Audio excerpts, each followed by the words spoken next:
Hello students. स्वागत है आप सभी का मैथ्स ट्यूटोरियल में। आज हम लोग प्रमेय 6.3 को सॉल्व करेंगे, जिसको हम लोग एंगल एंगल एंगल यानी कोण कोण कोण भी कहते हैं। इस नियम से हम लोग त्रिभुज को समरूप कैसे दिखाएंगे ये देखते हैं। तो सबसे पहले स्टेटमेंट क्या दिया, यदि दो त्रिभुजों में संगत कोण बराबर हो तो उनकी संगत भुजाएं एक ही अनुपात में होती हैं और इसलिए ये त्रिभुज समरूप है। तो हमें दिया हुआ क्या है कि यदि संगत कोण बराबर है तो इसकी संगत भुजाएं क्या होगा, अनुपात में होगा। तो सबसे पहले हम लोग इसमें दो त्रिभुज लेते हैं, एक त्रिभुज ए बी सी, दूसरा त्रिभुज डी ई एफ।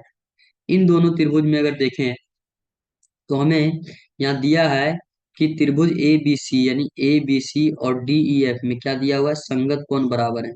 इसका मतलब है कि कोण ए किसके बराबर होगा, कोण डी के बराबर होगा। ठीक है, उसी तरह से कोण बी किसके बराबर होगा, कोण ई के बराबर होगा। और इसी तरह से कोण सी कोण एफ के बराबर होगा। ये चीज हमें दिया हुआ है। अब यहाँ से हम लोग आगे क्या कर सकते हैं, सिद्ध क्या करना है। सिद्ध हमें ये करना है कि त्रिभुज ए बी सी समरूप है त्रिभुज डी ई एफ के। या तो फिर इसमें बोल रहा है कि भुजाएं क्या होगी, अनुपात में होगी। तो यानी ये भी हम लोग सिद्ध कर सकते हैं कि A B upon E F, sorry A B upon,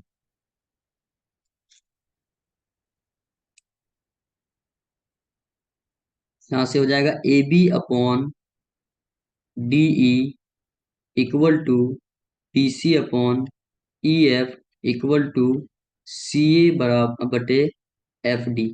ये सिद्ध करेंगे और ये सिद्ध करते हैं क्या हो जाएगा, त्रिभुज समरूप हो जाएगा। ठीक है, तो सबसे पहले हम लोग एक रचना करते हैं। रचना क्या करते हैं, ए और बी, ए बी के नाप का यानी ये भुजा के नाप का डीई में एक पॉइंट कट करते हैं। ठीक है, ए बी बराबर डीपी तथा ए सी बराबर डी क्यू को लेकर, यानी ए बी के बराबर एक पॉइंट लिए पी जो डीपी बना, और ए सी के बराबर एक पॉइंट लिए क्यू जो डी क्यू बना। और पी और क्यू को क्या किए, दोनों को ज्वाइन कर दिए। ज्वाइन करने से क्या हुआ, ये भुजा इस भुजा के बराबर हो गया और ये भुजा इस भुजा के बराबर हो गया। और अभी हम लोग देख सकते हैं कि दिया हुआ है कि कोण ए कोण डी के बराबर है। तो हम लोग यहाँ से कह सकते हैं कि ये त्रिभुज क्या होगा, समरूप होगा, सॉरी सर्वांग सम होगा। तो इसको लिखते हैं, कैसे लिखते हैं कि त्रिभुज ए बी सी तथा त्रिभुज डी पी क्यू में, त्रिभुज ए बी सी और डी पी क्यू में ए बी बराबर डी पी है, यानी ये अभी हम लोग रचना से लिखें, ए बी बराबर डी पी है, कहाँ से लिखें, रचना से। और कोण ए बराबर कोण डी हमें दिया हुआ यहाँ। ठीक है, और ये दिया है। इसी तरह से ए सी बराबर क्या है, डी क्यू है। ए सी बराबर क्या है, डी क्यू। ये भी हम लोग कहाँ से लिखे, रचना से।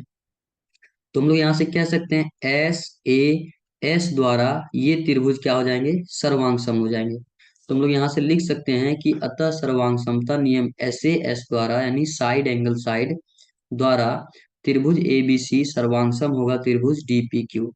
सर्वांगसम होने से फायदा क्या हुआ, हमारा कोण ए कोण डी के बराबर पहले से था और कोण बी कोण पी के बराबर हो जाएगा सर्वांगसम होते ही। ठीक है, और कोण जो सी है वो कोण क्यू के बराबर हो जाएगा। तो यहाँ से हम लोग लिख सकते हैं कि कोण बी बराबर कोण पी हो गया सीपी द्वारा।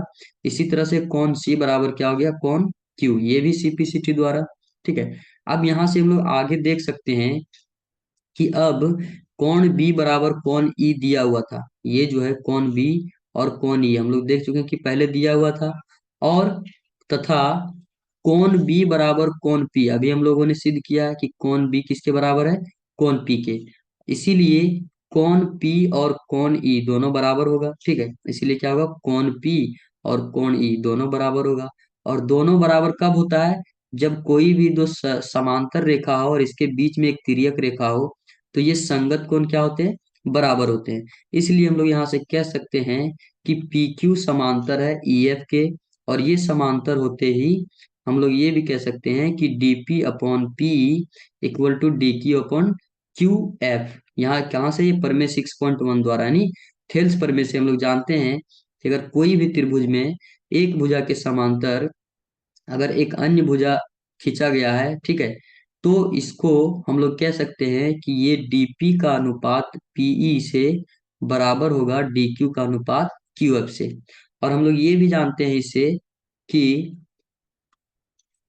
हम लोग ये जानते हैं कि डीपी का अनुपात डीई से भी बराबर होता है, ठीक है, डीपी का अनुपात डीई से बराबर होता है, और डीक्यू का अनुपात डीएफ से बराबर, यानी ये छोटा वाला और ये पूरा बड़ा का अनुपात। इसी तरह से ये डीक्यू का अनुपात किससे होगा, डीएफ से, ये भी बराबर होता है। तो यहाँ से हम लोग क्या कर सकते हैं, डीपी के जगह, यानी ये डीपी के जगह क्या लिख सकते हैं, ए बी लिख सकते हैं। तो यहाँ डीपी के जगह ए बी लिख दिए, और यहाँ डी डी था पहले से। उसी तरह से डी क्यू के जगह, यानी डी क्यू और ए सी क्या है, बराबर है। तो ये बराबर है, तो यहाँ डी क्यू की जगह क्या लिख दिए, ए सी लिख दिए।